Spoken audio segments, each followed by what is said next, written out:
Wow, hast du gehört, Hobbs? Das klingt ja wie im Traumland. Stell dir vor, Lila, ein richtig Schlaraffenland mit allem, was man sich nur wünscht.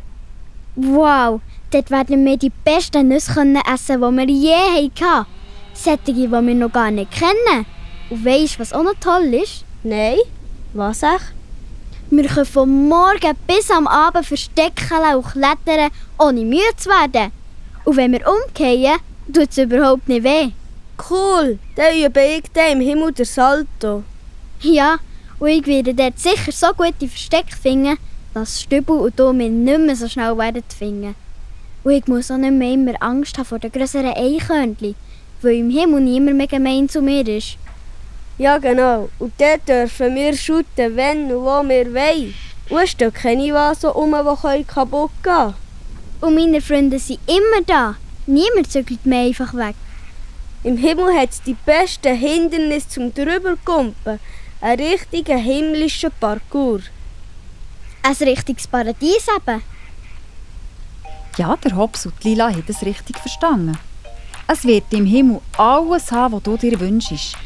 Du wirst nie mehr traurig sein und wirst dort mit Gott für immer Gemeinschaft haben.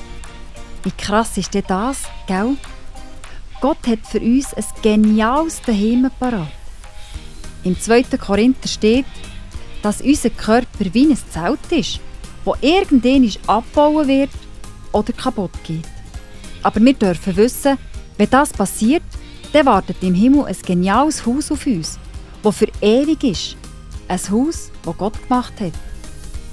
Gottes Traum ist es aber auch, dass du schon hier auf der Welt seine guten Pläne für dein Leben entdeckst.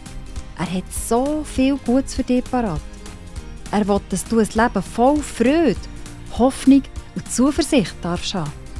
Und irgendwann, wenn es dann der richtige Zeitpunkt ist, freut sich Gott, wenn du zu ihm im Himmel kommst, in dein neue, ewige Daheim.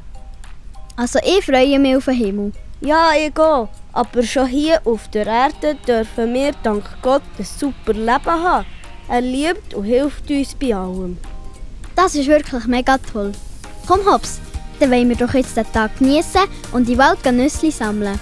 Ich glaube, Gott hat schon hier ein paar super feine Nüsse für uns parat. Ja, gute Idee. Schnappt dir den Rucksack und los geht's. Tschüss!